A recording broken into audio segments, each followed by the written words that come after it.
Hello दोस्तों, आप सभी का स्वागत है समसामयिक घटना चक्र के इस ऑनलाइन प्लेटफॉर्म पर। आज अपने इस वीडियो में हम एक महत्वपूर्ण योजना के बारे में बात करेंगे, बेटी बचाओ बेटी पढ़ाओ योजना। बेटी बचाओ बेटी पढ़ाओ योजना के 10 साल पूरे हो गए हैं और इस एक दशक में क्या बदलाव हुए, ठीक है, इस योजना के माध्यम से क्या बदलाव हुए, इस योजना का महत्व क्या है, उपलब्धियां क्या है, उन सब पे हम विस्तार से चर्चा करेंगे। उसके पहले मैं आपको यह बताना चाहूंगा कि ये किस दृष्टिकोण से महत्वपूर्ण है, किस किस एग्जाम के लिए इंपॉर्टेंट है। तो प्रीलिम्स के लिए तो इंपॉर्टेंट है ही, यूपी पीसीएस, आरओ बीपीएससी सभी के लिए महत्वपूर्ण है। साथ ही साथ ये मुख्य परीक्षा के लिए भी इंपॉर्टेंट हो जाता है, क्योंकि मुख्य परीक्षा में जब तक यूपी पीसीएस के जो पैटर्न है उससे बदलाव नहीं हुआ था, पेपर 5 और 6 यूपी स्पेशल का पेपर ऐड नहीं हुआ था, उससे पूर्व अगर हम बात करें तो ये योजनाओं से रिलेटेड सवाल आते थे, वो या तो जीएस पेपर 2 में आते थे या जीएस पेपर 3 में। कभी कभी जो सामाजिक सशक्तिकरण से संबंधित योजना है वो जीएस पेपर 1 में भी पूछ लिया जाता था, ठीक है। लेकिन अब क्या हो गया, इसका दायरा जो है वो बहुत बढ़ गया है, योजनाओं से रिलेटेड सवाल पूछने का दायरा बढ़ गया है।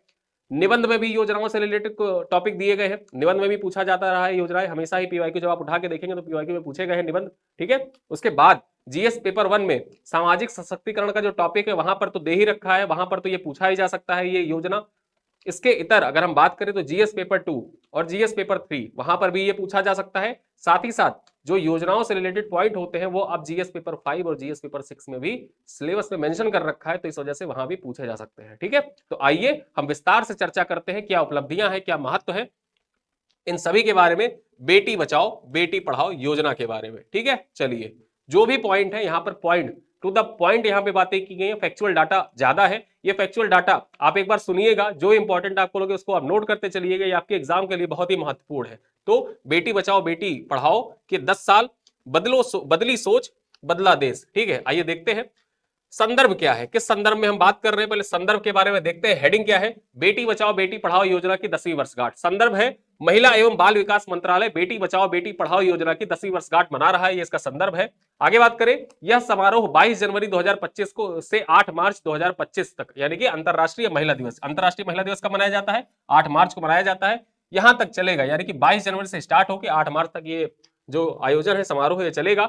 इस कार्यक्रम में मिशन वात्सल्य विकास और बाल संरक्षण प्राथमिकताओं के लिए मिशन वात्सल्य चलाया गया था, और मिशन शक्ति पोर्टल महिलाओं की सुरक्षा संरक्षा एवं सशक्तिकरण के लिए चलाया गया था, का शुभारंभ भी किया जाएगा, ठीक है।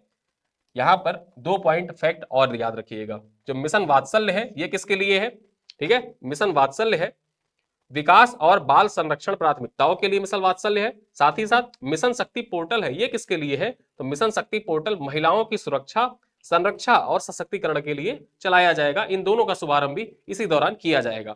आगे हम बात करें, यहां पर पीएम मोदी द्वारा 22 जनवरी 2015 को, कब, 22 जनवरी 2015 को हरियाणा के पानीपत में शुरू की गई बेटी बचाओ बेटी पढ़ाओ योजना का कार्यान्वयन का 1 दशक पूरा कर रहा है, ठीक है, यानी कि 10 साल इसके पूरे हो गए हैं। भारत सरकार की इस प्रमुख पहल का उद्देश्य घटते बाल लिंगानुपात, ठीक है, घटते बाल लिंगानुपात को दूर करना और लिंग आधारित लिंग चयनात्मक उन्मूलन को रोकना और बालिकाओं के अस्तित्व के संरक्षण और शिक्षा को बढ़ावा देना था, ठीक है। जो घटता लिंगानुपात है, घटते लिंगानुपात को कम करना और उसके बाद में जो लिंग चयनात्मक उन्मूलन करना, चयनात्मकता का उन्मूलन करना, ठीक है। जो भ्रूण होते थे ना, तो भ्रूण का लिंग परीक्षण किया जाता था, बेटी होती थी तो फिर उसके बाद क्या होता था, अबॉर्शन करवा दिया जाता था, लेकिन उन सभी चीजों का उन्मूलन करना भी इसका एक उद्देश्य था। साथ ही साथ बालिकाओं के अस्तित्व के संरक्षण एवं शिक्षा को बढ़ावा देना भी इसका उद्देश्य था। यह योजना भारत सरकार की सबसे प्रभावशाली सामाजिक उपक्रमों में से एक बन गई, ठीक है। आगे देखें, बेटी बचाओ बेटी पढ़ाओ योजना अब 2021-22 से 2025-26 तक 15वें वित्त आयोग की अवधि के दौरान कार्यान्वयन के लिए महिला सुरक्षा सशक्तिकरण के लिए एक व्यापक कार्यक्रम मिशन शक्ति के साथ एकीकृत है। मिशन शक्ति में 2 व्यापक उपयोजनाएं शामिल हैं। मिशन शक्ति जो है इसमें 2 व्यापक उपयोजनाएं शामिल है, कौन कौन सी, पहला है संबल सुरक्षा एवं संरक्षा, दूसरा है सामर्थ्य सशक्तिकरण। तो इन दोनों के बारे में आइए चर्चा करते हैं। जो संबल है, ठीक है, संबल सुरक्षा एवं संरक्षा, मिशन शक्ति के संबल उपयोजना वन स्टॉप सेंटर महिला हेल्पलाइन 181 और बेटी बचाओ बेटी पढ़ाओ के माध्यम से महिलाओं की सुरक्षा सुनिश्चित करती है, ठीक है। जो मिशन शक्ति की संबल उपयोजना है ये वन स्टॉप सेंटर महिला हेल्पलाइन और बेटी बचाओ बेटी पढ़ाओ के माध्यम से महिलाओं की सुरक्षा सुनिश्चित करती है। यह नारी अदालतों की भी शुरुआत करता है, जो उत्पीड़न और अधिकार के उल्लंघन जैसी छोटी मुद्दों को हल करने के लिए एक वैकल्पिक शिकायत निवारण तंत्र भी प्रदान करता है। तो ये सारी चीजें शामिल है जो संबल है, संबल के तहत। तो संबल उपयोजना है, और संबल उपयोजना किसके लिए है? सुरक्षा और संरक्षा के लिए है। ठीक है, अब हम बात करें सामर्थ्य। सामर्थ्य का है, सामर्थ्य के अंतर्गत सशक्तिकरण शामिल है। सामर्थ्य है, इसके अंतर्गत सशक्तिकरण शामिल है। और सशक्तिकरण के लिए देखें तो सामर्थ्य उपयोजना जो शक्ति सदनों, राहत और पुनर्वास घरों, सखी निवास के माध्यम से महिलाओं को सशक्त बनाती है, जो शहरों में कामकाजी महिलाओं के लिए रहने के लिए सुरक्षित स्थान प्रदान करती है। साथ ही साथ हम बात करें, साथ ही पालना क्रेंच कामकाजी महिलाओं के बच्चों के लिए सुरक्षित स्थान प्रदान करता है, इससे महिलाओं का सशक्तिकरण भी हो सकता है। आगे देखें, प्रधानमंत्री मातृ वंदना योजना अब दूसरे बच्चों की लड़की होने पर भी मदद करती है, जिससे मातृ स्वास्थ्य में सुधार होता है, जिससे मातृ स्वास्थ्य में भी सुधार होता है। तो यहां पर जो सामर्थ्य के तहत जो जो पॉइंट है बताए गए हैं, उन सब पर चर्चा करें तो यह गर्भावस्था और प्रसव के कारण काम करने वाली महिलाओं को आर्थिक रूप से होने वाले नुकसान की भरपाई भी करता है। ठीक है, तो यहाँ पर सामर्थ्य के बारे में यानी सशक्तिकरण के लिए जो भी चीजें संचालित की गई उन सब के बारे में यहाँ पॉइंट्स में लिखे हुए हैं। अब योजना का प्राथमिक उद्देश्य क्या है?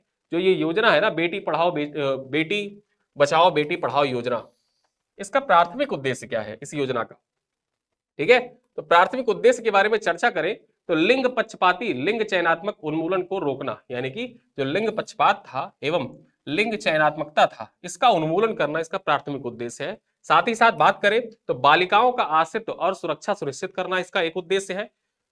बालिकाओं की शिक्षा और भागीदारी को बढ़ावा देना इसका उद्देश्य है। जन्म के समय लिंगानुपात में हर साल 2 अंकों की सुधार करना इसका उद्देश्य था। यानी कि जब ये योजना शुरू की गई थी तो इसका उद्देश्य था कि जो जन्म के समय, ठीक है, लिंगानुपात होता है, लिंगानुपात हर साल 2 अंक का उसमें सुधार हो। संस्थागत प्रसव का प्रतिशत में सुधार या 95% या उससे अधिक के दर पर कायम रहना, यानी कि जो संस्थागत प्रसव है उसके दर को भी बढ़ावा देना इसका एक उद्देश्य था, प्राथमिक उद्देश्य था। ठीक है, तो यहां पर जो बेटी बचाओ बेटी पढ़ाओ योजना है उसके इंपॉर्टेंट, ठीक है, प्राथमिक उद्देश्य के बारे में हमने यहाँ पे चर्चा कर ली। आगे देखें, इसी उद्देश्यों के तहत कुछ पॉइंट और हैं। प्रतिवर्ष पहली तिमाही प्रसव रोधी देखभाल पंजीकरण में 1% की वृद्धि दर्ज करना, यानी कि जो प्रतिवर्ष प्रसव रोधी देखभाल है उसमें हर साल 1% की वृद्धि दर्ज करना भी इसका एक उद्देश्य था। माध्यमिक और उच्चतर माध्यमिक स्तर पर लड़कियों के बीच स्कूल छोड़ने की दरों की जांच करना, यानी कि लड़कियां जो है बेटी बचाओ बेटी पढ़ाओ योजना के तहत देखा जाए तो बेटी बचाओ वो तो स्वास्थ्य का हो गया, अब बेटी पढ़ाओ इसमें भी दे रखा है। तो बेटी पढ़ाओ के लिए ये चीज, इस चीज की जांच करना कि माध्यमिक और उच्चतर माध्यमिक स्तर पर लड़कियां जो है वो स्कूल क्यों छोड़ रही हैं, और उसकी स्कूल छोड़ने की जो दर है उसको कम करना, साथ ही साथ उसकी जांच करना, क्या क्या सुविधाएं उनको दी जा सकती है, इन सब की जांच करना इसका एक उद्देश्य था। सुरक्षित मासिक धर्म स्वच्छता प्रबंधन के बारे में जागरूकता को बढ़ाना भी इसका एक मूल उद्देश्य था, प्राथमिक उद्देश्य था। ठीक है, तो यहां पर हमने उद्देश्यों के बारे में चर्चा कर ली। इन उद्देश्यों को आप अपने कॉपी में मेंस का आंसर लिख रहे हो तो वहां पर लिख सकते हैं। अब यहां पर एक चीज और देखें, वित्तीय और परिचालन संरचना के बारे में बात कर लें। जो बेटी पढ़ाओ बेटी बचाओ बेटी पढ़ाओ योजना है इसका वित्तीय परिचालन, ठीक है, वित्तीय और परिचालन संरचना कैसी है इसके बारे में पॉइंट्स देख लेते हैं। कैसे कैसे जो इसमें पैसे एलोकेट करने थे वो कैसे होना था उसके बारे में जानते हैं। तो बेटी बचाओ बेटी पढ़ाओ एक केंद्र प्रायोजित योजना है, ये पॉइंट याद रखना कि ये पूर्णतः देखा जाए तो 100% केंद्र प्रायोजित योजना है, जिसमें मिशन शक्ति के संबल वर्टिकल के तहत देश के सभी जिलों में केंद्र सरकार के द्वारा 100% वित्त पोषण किया जाता है। ठीक है, वित्तीय सहायता जिले में जन्म के समय लिंगानुपात के आधार पर भिन्न भिन्न होती है। जो वित्तीय सहायता दी जाती है, ठीक है, इस योजना के अंतर्गत वो प्रत्येक जिले में जो जन्म के समय लिंगानुपात होता है ना उसके आधार पर अलग अलग होती है। अब कैसे यहां पर अलग अलग होती है, 3 पॉइंट दे रखा है। पहला क्या दे रखा है, 918 से कम या उसके बराबर जो जन्म के समय लिंगानुपात है, यानी कि एसआरबी, ठीक, जन्म के समय लिंगानुपात देखें तो 918 से कम या उसके बराबर वाले जिलों में 40 लाख रुपए प्रतिवर्ष दिया जाता है। ठीक है, उसके बाद देखें 919 से 952 के बीच जन्म के समय लिंगानुपात वाले जिलों में 30 लाख रुपए दिया जाता है प्रतिवर्ष, 30 लाख रुपए प्रतिवर्ष। और वहीं अगर हम बात कर लें तो 952 से अधिक अगर जो जन्म के समय लिंगानुपात वाले जिले हैं वहां पर देखा जाए तो 20 लाख रुपए की वित्तीय सहायता दी जाती है उन जिलों को, ताकि बेटी बचाओ बेटी पढ़ाओ योजना को संचालित किया जा सके। ठीक है, तो यहां पर हमने वित्तीय और परिचालन संरचना के बारे में जान लिया कि किस प्रकार से वित्तीय एवं परिचालन संरचना है जो सरकार की ओर से वित्तीय सहायता दी जाती है जिलों को। ठीक है, आगे देखें प्रमुख विकास के बारे में जानते हैं। क्या हुआ विकास योजना के माध्यम से? जो योजना के 10 साल पूरे हुए, तो 10 साल पूरे होने पे 10 साल में क्या विकास हुआ? अभियान की सफलता लैंगिक असमानताओं को दूर करने की दिशा में की गई प्रगति से स्पष्ट है, जिसमें समाज पर इसके सकारात्मक प्रभाव को दर्शाने वाले प्रभावशाली आंकड़े हैं। अब आइए उन आंकड़ों को भी यहाँ पे जानते हैं, उन आंकड़ों का दर्शन करते हैं कि क्या बदलाव आया 10 साल में, क्या विकास हुआ। जन्म के समय लिंगानुपात में सुधार, पहला पॉइंट। 2014-15 में 918 एसआरबी यानी कि जन्म के समय लिंगानुपात, ठीक है। तो 2014-15 में 918 से 2022-23 में राष्ट्रीय जो जन्म के समय लिंगानुपात है बढ़ के कितना हो गया? 918 से बढ़ के अब कितना हो गया 2022-23 में? 933 हो गया। यही लगातार वृद्धि लिंगानुपात को नकारात्मक रूप से प्रभावित करने वाली लिंग पक्षपाती प्रथाओं के बारे में जागरूकता बढ़ाने में भी बेटी बचाओ बेटी पढ़ाओ के सामूहिक प्रभाव को दर्शाती है। जो ये लिंगानुपात है ना, लिंगानुपात में जो वृद्धि हो रहा है, ये वृद्धि ही दर्शा रही है कि जो लिंग पक्षपाती अनुपात था, ठीक है, जो लिंगानुपात था, उसके बाद लिंग पक्षपाती प्रथाएं थी, वो धीरे धीरे समाप्त हो रही हैं और जो जेंडर न्यूट्रलिटी है उसकी तरफ समाज आगे बढ़ रहा है। ठीक है, तो यहां पर पहला पॉइंट देखा। अगला पॉइंट देखें, माध्यमिक शिक्षा में लड़कियों के नामांकन दर में वृद्धि। जो ग्रॉस एनरोलमेंट रेशियो है उसमें वृद्धि दर्ज की गई है। डाटा याद रखिए, आपके परीक्षा में इसको मेंशन करिएगा। माध्यमिक शिक्षा में लड़कियों के नामांकन में उल्लेखनीय वृद्धि देखी गई है। लड़कियों के लिए सकल नामांकन अनुपात यानी कि ग्रॉस एनरोलमेंट रेशियो 2014-15 में 75.51% से बढ़कर 2021-22 में देखा जाए तो 79.4% हो गया है। यानी कि जो शिक्षा के क्षेत्र में नामांकन दर देखा जाए 75% से बढ़कर ये कितना हो गया है? 79.4% हो गया है। यह बेटी बचाओ बेटी पढ़ाओ के शैक्षिक प्रयासों के सकारात्मक प्रभावों को दर्शाता है। ठीक है, तो ये पॉइंट मेंशन करिएगा। तीसरी चीज देखें, संस्थागत प्रसव में वृद्धि। जो संस्थागत प्रसव है यानी कि अस्पताल होते हैं, वहां पर जो प्रसव करवाए जाते हैं उसमें वृद्धि देखी गई है। बेटी बचाओ बेटी पढ़ाओ ने महिलाओं के लिए स्वास्थ्य सेवा में सुधार पर भी जोर दिया है। स्वास्थ्य सेवा में सुधार पर जोर दिया है। संस्थागत प्रसव 2014-15 में 87% से बढ़कर 2019-20 में देखा जाए तो 94% से अधिक हो गया, जिससे कई क्षेत्रों में माताओं और शिशुओं के लिए सुरक्षित प्रसव सुनिश्चित हुआ है, जो मातृ एवं शिशु मृत्यु दर को कम करने के लिए आवश्यक रहा है। यानी कि जो मातृ मृत्यु दर है वो भी कम हुआ है जब संस्थागत प्रसव होता है, अस्पताल में होता है सारी चीजें जो। तो उसके बाद सरकार के द्वारा जो सुविधाएं हैं वो मुहैया कराई जाती है। साथ ही साथ अस्पताल में जो बेसिक सुविधाएं होती है वो उपलब्ध होती है। तो इससे होता क्या है, मातृ मृत्यु दर और शिशु मृत्यु दर की कमी होती है। ठीक है, तो यहां पर देखा जाए तो संस्थागत प्रसव कितना बढ़ गया? 2014-15 में 87% था, वही बढ़ के 2019-20 में कितना हो गया? लगभग 94% हो गया। चौथी बात करें, जागरूकता अभियान। चौथा पॉइंट क्या है? जागरूकता अभियान। अब यहां पर बात करें तो बालिकाओं वाले पिताओं पर लक्षित सेल्फी विद डॉटर जैसे विशिष्ट अभियानों ने देशव्यापी लोकप्रियता हासिल की। यानी कि सेल्फी विद डॉटर्स एक अभियान चलाया गया था, तो बालिकाओं वाले पिताओं पर लक्षित ये वो था, अभियान था। आगे बात करें, बालिकाओं के जन्म का उत्सव मनाने के लिए सामाजिक स्तर की गतिविधियां जैसी बेटी जन्मोत्सव। ठीक है, इससे क्या हुआ? जागरूकता बढ़ी समाज में, और जागरूकता बढ़ने से बेटी बचाओ बेटी पढ़ाओ योजना जो संचालित की जा रही थी उसका सामाजिक प्रभाव भी प्रबल हुआ। 5वें नंबर पे हम बात करें तो महिलाओं के कौशल एवं आर्थिक सशक्तिकरण। कैसे आर्थिक सशक्तिकरण हुआ है? महिलाओं का कौशल विकास हुआ है, ये 5वां पॉइंट है। कौशल विकास और उद्यमिता मंत्रालय के सहयोग से बेटी बचाओ बेटी पढ़ाओ ने युवा लड़कियों और महिलाओं के बीच कौशल विकास को बढ़ावा देने और उनकी आर्थिक भागीदारी की प्रगति की है। व्यावसायिक प्रशिक्षण कार्यक्रम शुरू किए गए, जो व्यावसायिक प्रशिक्षण होता है, ठीक है, उसके लिए कार्यक्रम संचालित किए गए। इस योजना ने अल्पसंख्यक समुदायों की लड़कियों के लिए उच्च शिक्षा और कौशल विकास के लिए विशिष्ट पहल भी शुरू की। यानी कि उच्च शिक्षा और कौशल विकास के लिए विशिष्ट पहल, विशिष्ट योजनाओं का भी संचालन किया गया बेटी बचाओ बेटी पढ़ाओ योजना के अंतर्गत ही। साथ ही साथ अगर हम बात करें, खेलो इंडिया जैसे कार्यक्रम का उद्देश्य लड़कियों के बीच खेल प्रतिभा की पहचान करना और उनका पोषण करना था। तो यहां पर देखा जाए तो इससे महिलाओं में कौशल विकास भी हुआ, साथ ही साथ आर्थिक सशक्तिकरण भी संभव हुआ, और ये सब चीजें किसके अंतर्गत हुई? बेटी बचाओ बेटी पढ़ाओ योजना के अंतर्गत ही हुई। आगे देखें, जागरूकता अभियान और सामुदायिक सहभागिता। जो बेटी बचाओ बेटी पढ़ाओ अभियान है उसके बारे में जो जागरूकता अभियान है और सामुदायिक सहभागिता है, इसके बारे में जो पॉइंट्स दिए गए हैं, उन पॉइंट्स को आप अपने परीक्षाओं में लिख सकते हैं। यहां पर हम बात करें तो राष्ट्रीय बालिका दिवस कब मनाया जाता है, कब सेलिब्रेट किया जाता है? 24 जनवरी को प्रतिवर्ष राष्ट्रीय बालिका दिवस के रूप में मनाया जाता है। ठीक है, तो राष्ट्रीय बालिका दिवस प्रतिवर्ष 24 जनवरी को जो अभियान संचालित किए जाते हैं, कार्यशालाओं और रचनात्मक प्रतियोगिताओं के साथ मनाया जाता है। ठीक है, इससे क्या होता है, जागरूकता बढ़ती है बालिकाओं के प्रति, और साथ ही साथ जो बेटी बचाओ बेटी पढ़ाओ अभियान है, उसके प्रति भी समाज में जागरूकता बढ़ाई जाती है।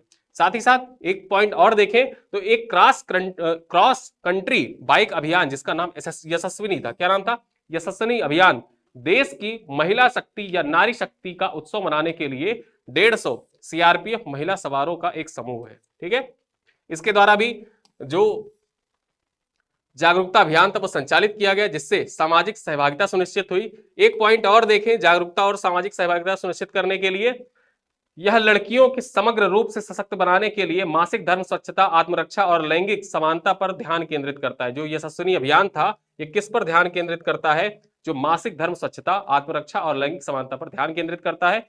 स्वच्छता किटों के वितरण के साथ मासिक धर्म, स्वच्छता पर कार्यशालाओं जैसे सामुदायिक संवेदीकरण कार्यक्रम आयोजित किए गए। ठीक है, इससे क्या हुआ, बेटी बचाओ बेटी पढ़ाओ योजना के प्रति जागरूकता और सामाजिक सहभागिता है, सामुदायिक सहभागिता है, उसमें और वृद्धि दर्ज की गई। अब यहाँ निष्कर्ष क्या निकलता है? ठीक है, इस योजना के बारे में सारे पॉइंट जो इंपॉर्टेंट थे वो पॉइंट तो हमने जान लिया। अब निष्कर्ष इसका क्या निकलता है? इसका निष्कर्ष है कि बेटी बचाओ बेटी पढ़ाओ योजना ने भारत में लड़कियों के जीवन को बेहतर बनाने में महत्वपूर्ण प्रगति की है।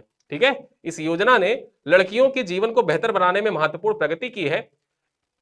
इनसे जन्म के समय लिंगानुपात में सुधार करने, ठीक है, शिक्षा तक पहुंच बढ़ाने, स्वास्थ्य देखभाल के विस्तार करने और महिलाओं के आर्थिक सशक्तिकरण के सहयोग करने में मदद प्रदान की है। जो ये योजना है, उस योजना ने इतने कार्य किए हैं।